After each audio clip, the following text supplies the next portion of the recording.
بۆ بابەتێک کە لە شەوی ڕابردوو کە لە دوای کاتژمێر 12 شەوەوە کە شەوی 5/6/2024 لە دوای 12 شەوە ئێمە لە دیجیتال میدیاوە لە لاپەڕەکانی سوشیال میدیاوە بڕیارێکمان بینی گوایە لە ئەنجومەنی باڵای دادوەری عێراقەوە دراوە لەسەر قەدەغەکردنی سێ پارتی سیاسی و لە ناویشیانە تەفگەری ئازادی کۆمەڵگەی کوردستان بۆ خۆتان نەزانن لە 17 دەی 2014ەوە تەفگەری ئازادی دامەزراوە و کار و خەباتێکی مەدەنیانە و دیموکراتیانەی بەڕێوە بردووە و لە ساڵی 2017ەوە تەفگەری ئازادی بە شێوەیەکی فەرمی لە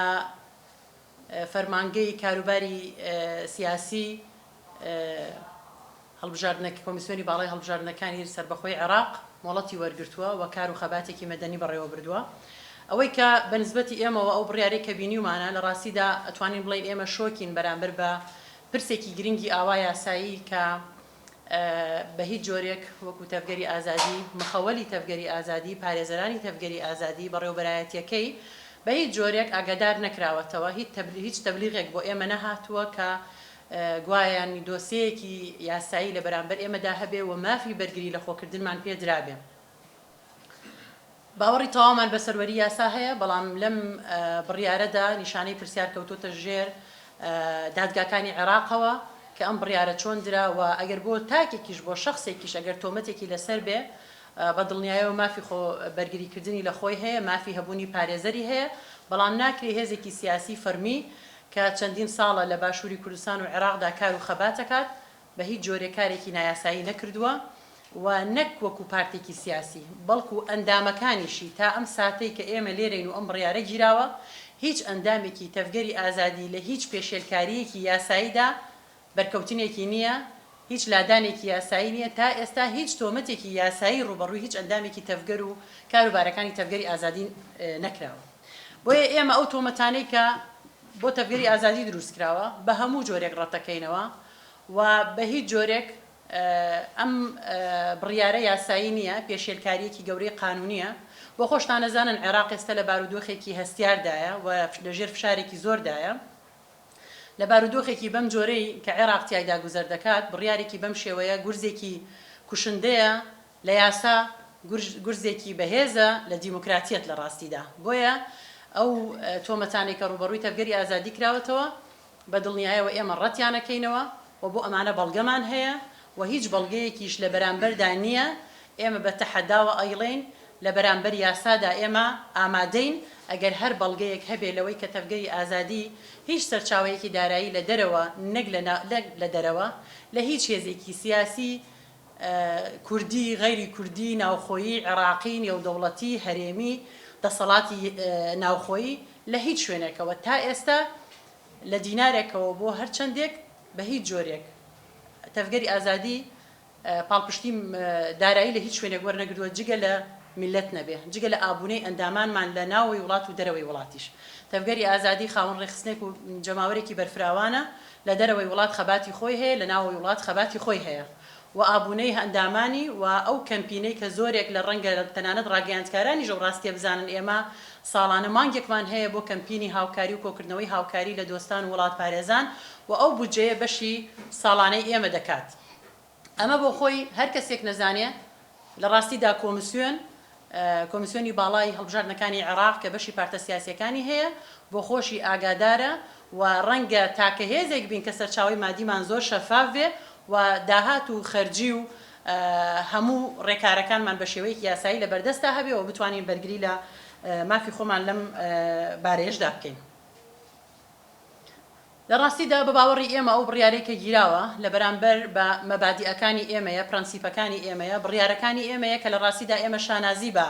سیاسەت و خەباتی مەدەنیانە و دیموکراتیانە و وڵات پارێزانی خۆمانەوە ئەەکەین ئەوەی کە دەستی هەیە لە پەلکێشکردنی داگیرکاریدا بۆ ناو ئەم وڵاتە دەبێت دادگاییش بکرێ نەک تەنها ئەرکی لێ بسەنرێتەوە ئەوەی کە دیتیفاقەکە لەسەر خوێن و ڕەنجی هاوڵاتیانی عێراقی ئەوانن کە هەوڵ دەدەن بۆ قەدەغەکردنی تەفگەری ئازادی و هەڵوەشاندنەوەی تەفگەری ئازادی ئێمە پرسیارەکەین هەموو کار و خەباتێکی تەفگەری ئازادی ڕووی دەمان هەڵبەتە لە بەڕێز شیع سوودانیە لە سەرۆکی کۆمارە لە سەرۆکایەتی پەرلەمان و ئەندامانی ئەنجومەنی نوێنەرانی عێراق بە تایبەتی ئەندامە کوردەکان لەکوێدا تەفگەری ئازادی کارێکی نایاسایی کردووە ئەوەی کە تەفگەر کردوێتی پێویست بوو هەموو هێز عێراقیەکان و هێزە کوردستانیەکانیش بیکەن لەوەی کە بە شانازیەوە ئەڵین تاکە هێزێکین کە زۆرترین هەڵوێست و چالاکی شەقام و چالاکی مەدەنیانەی بە مۆڵەت و چالاکی هاوبەشمان لەگەڵ بەشێک لە هێزە وڵات پارێز و دیموکراتی خوازەکان هەبووە بەرامبەر بە پێشێلکردنی سەروەری عێراق ئێمە دژی هەر پرۆژەیەکین کە دەرەکی بێ دژی هەر پرۆژەیەکین کە لێدان بێ لە پێکهاتەکانی عێراق لە پێکەوە ژیانی دیموکراتیانەی گەلانی عێراق بۆیە لە کاتی خۆشیدا ئێمە هەڵوێستمان بەرامبەر بە ریفراندۆم نیشاندا لەوەی کە پێمان وا بۆمە پرۆژەیەک نییە نە لە خزمەتی گەلی کوردە و نە لە خزمەتی گەلانی دیکەی عێراقە لە هەمان کاتە بەرامبەر بەو پێشێلکاریانەی کە دەوڵەتی تورکیا ئەیکا لەسەر عێراق ئێمە بە شانازیەوە و ئەیشڵێن کە سازش لەسەر ئەو مبادیئانەمان ناکەین بە دڵنیایەوە پەشیمان نین لەو سیاسەتە و لەو خەباتە مەدەنی و دیموکراتی کە کردومانە چونکە ئێمە هێزێکی مەدەنین و هێزێکی دیموکراتین و هێزێکین بە مۆڵەت بە شێوەیەکی یاسایی کار و خەباتی خۆمان کردووە و لە بەرامبەر یاساشدا ئامادەین بۆ هەر تۆمەتێک کە ڕوبەڕوومان بکرێتەوە بەرگری لە خۆمان بکەین لە ڕێگەی پارێزەرەکانمانەوە و پەیامی ئێمە لە ڕاستیە هەیە بۆ تەواوی هێز و لایەنە سیاسیەکان لە باشووری کوردستان و تەنانەت لە عێراقیش ئەم پرۆسەیەکی مەترسیدارە بەرتەسەکردنەوەی ئازادی کاری سیاسیە و داوا ئەکەین هەمووان هەڵوێستیان هەبێ دۆستان و وڵات پارێزان و پارتە سیاسیەکان و ئەندامانی ئەنجومەنی نوێنەرانی عێراق پێویستە بە دوواداچوونێکی ورد بۆ ئەم بڕیارە بکەن چونکە ئەمە بڕیارێکی تەواو سیاسیە و لە پشتبەستن بە زانیاری هەڵە ئاراستەی دادگاکان کراوە و ئەمە دەستی دەرەکی لە ناودایە و دەستی خیانەتکاری لە ناودایە بۆیە پێویستە ئەو ڕاستی هەمووان بیزانن لە ڕاستیدا لە ڕابردووشدا فشارێکی بەم جۆرە هەبووە لە کابینەکانی دیکەشدا فشاری بەم جۆرە لەسەر هێزە وڵات پارێزەکان هەبووە بەڵام پێش هاتنی بەڕێز شیاع سوودانی بڕیارێکی بەم جۆرە نەگیراوە و هەمیشە ئێمە ئاگادار کراوینەتەوە چ لە ئەنجومەنی باڵای دادوەریەوە و چ لە کۆمیسیۆنی باڵای هەڵبژاردنەکانەوە کە هێزگەلێک هەن لە ناوخۆشدا و بە تایبەتیش دەوڵەتی تورکیا چونکە ئێمە لەمپەری مەدەنین بەرامبەر بە داگیرکاری و فراوانخوازی و هەژبوونگەرایەکانی دەوڵەتی داگیرکاری تورکیا کە راپۆرتیان هەیە لەسەر ئێمە و ئەیانەوێ داوایان کردووە کە ئێمە قەدەغە بکرین بەڵام لە پێشتردا بڕیاری حکوومەتی عێراق بڕیارێک بوو بۆ پاراستنی سەروەری عێراق بڕیارێک بوو بۆ پێشگرتن بە دەستێوەردانی دەرەکی لە عێراقدا بەڵام دەبینین بەداخەوە لە ئێستادا تورکیا ڕۆڵی بڕیاردەرە بە بەڵگەش بەمە ئەڵێن کاتێک کە ئەردۆغان سەردانی عێراقی کرد داوای کردوتی بە ناوی ئەوەی کە ئەو هێزانەی کە لە پەکەکە نزیکن پێویستە قەدەغە بکرێن یان دابخرێن و بینیمان ئێستا بڕیارەکانی ئەردۆغان لە عێراقدا بە ناوی ئەنجومەنی دادوەریەوە دروستە بێ بۆیە پێویستە ئەگەر دەرفەتێک ما بێ ئێمە داواکەن لە ئەنجومەنی باڵای دادوەری لە دام و دەستگای یاساییەکانی حکوومەتی عێراق پێداچوونەوەیەک بەم بڕیارەدا بکەن و داوای هەڵوەشاندنەوەی ئەم بڕیارە ئەکەین چونکە بڕیارێکی بە تەواوی سیاسیە و دەستی دەرەکی و دەستی خیانەتکاری ئەو هێزانەی تێدایە کە پەلکێشی داگیرکاریانیان کردووە بۆ سەر ئەم خاکە و لەسەر خوێن و ڕەنجی هاوڵاتیانی کوردستان و عێراق لە ڕاستیدا ئیتیفاق و ڕێکەوتنەکەن سەبارەت بەوەشی کە ئێمە لەلایەکەوە ئاراستە دەکرێن ئێمە بە هەموو جۆرێک ڕەتی ئەوە دەکەینەوە نە پارتی کرێکارانی کوردستان نە هیچ هێزێکی دیکە ئێمەی ئاراستە کرد بێ ئەوەی کە خاڵی هاوبەش بێ لە نێوان ئێمە و ئەو هێزانەدا ئەوەیە کە ئێمە ڕاستە لە ڕووی ڕێخستنیەوە لە ڕووی ئاراستەکردنەوە هیچ پەیوەندیەکمان بە پارتی کرێکارانی کوردستان و هیچ هێزێکی دیکەی ناوخۆی و دەرەکیشەوە نییە هێزێکی هەتا دوایی سربەخۆی بەڵام ئەوەی کە وای کردووە ڕەنگە چاوێک بەم جۆرە لەسەر تەفگەری ئازادی بێ ئەوەیە کە ئێمە معجبین بە فکر و پارادیگما و جیهانبینی بەڕێز عەبدوڵڵا ئۆجاران وەکو مفەکیرێک وەکو فەیلسوفێک وەکو ڕێبەرێک لە ڕاستیدا و ئەمەش قەدەغە نییە حکوومەتی عێراقیش پێشتر لەگەڵ ئێمە دانیشتنیشیان کردووە و ئەمەیان بە قەدەغە نەبینیوە و نەناسیوە لە کاتێکا کە ئێمە حزبی چەپ هەیە لە باشووری کوردستان و عێراقدا کە کاریگەرە بە فکر و تێزەکانی مارکس و لە هەمان کاتە ئیخوانیەکان نەزانین کاریگەرن بە کۆمەڵێک ڕێبەری دیکە لە دەرەوەی عێراق بەڵام هیچ کاتێک ئەوانە قەدەغە نەکراون و هەڵنەوەشاونەتەوە بۆیە تەفگەری ئازادیش بە مافی خۆی ئەبینێ معجبە بە فکر و تێزەکانی بەڕێز ئۆجەلان لەبەر ئەوەی پێمان وایە تاکە چارەسەرێکە بۆ پرسی پێکەوە ژیانی گەلان لە عێراقدا و لەم چوارچێوەیەشدا ئێمە خەبات و تێکۆشانی خۆمانمان کردووە بۆیە لێرەوە دەڵێن ئومێدەوارین دۆستەکانمان ئەندامانی پەرلەمانی عێراق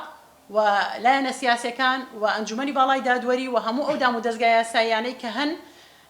خاوەن دەرکەون لەو پێشێرکاریە سیاسی و یاسایی کە ئەمڕۆ لەسەر تەفگەری ئازادی و هێزانێکی تر بەڕێوە دەچن و ئێمەش بێگومان هەوڵی خۆمان دەدەین لە ڕێگەی پارێزەرەکانمانەوە گفتوگۆمان کردووە بە شێوەی قانونی ئێمە تانە لەو بڕیارە دەدەین و ئەو بڕیارە قابل بە تانە لێدانە و ئەو بڕیارە بڕیارێکە کە بە نسبەتی ئێمەوە جگەلەوەی کە پێشتر ئاماژە پێکردومەتەکان ناڕەوان لە هەمان کاتە بۆشایی یاسایی لە دوای خۆیەوە بەجێهێشتووە لە دوای 12 شەوەوە لە کەناڵەکانی سوۆسیال میدیاوە لە کاتێکا ئێمە نووسینگەی فەرمیمان لە بەغداد هەیە لە کاتێکدا ئێمە پەیوەندیمان لەگەڵ کۆمیسیۆنی باڵای هەڵبژاردنەکان هەیە تەنانەت ئێمە لە مانگی یەکی ئەم ساڵدا بۆ خۆشمان و شاندێکی ئێمە بەڕێز فایق زەیدانمان بینیوە سەرۆکی ئەنجومەنی باڵای دادوەری ئەوان ئاگاداریان کردوونەتەوە کە ئێوە بۆتان هەیە بچن لە هەولێر و دوهۆک و بادینانیش بارەگاکانی خۆتان بکەنەوە ئەگەر ڕێگریتان لێکرا ئێمە ئاگادار بکەنەوە هیچ باسێک لەوە نەکراوە کە ئێمە پێشێلکاریەکی یاسایی یان دەستوری یا قانونی یان هەر جۆرێکی دیکەمان هەبێت لەبەرەوە بڕیارێکە پێویستی بە پێداچوونەوە هەیە و ئێمەش هەوڵی خۆمان لە ڕێگەی قانون و پارێزەرەکانمانەوە دەدەین کە ئەم بڕیارە هەڵوەشێنینەوە و لە ئەنجامی تانە لێداندا بتوانین سەرکەوتوو بین لەو هەڵوەشانەوەیە.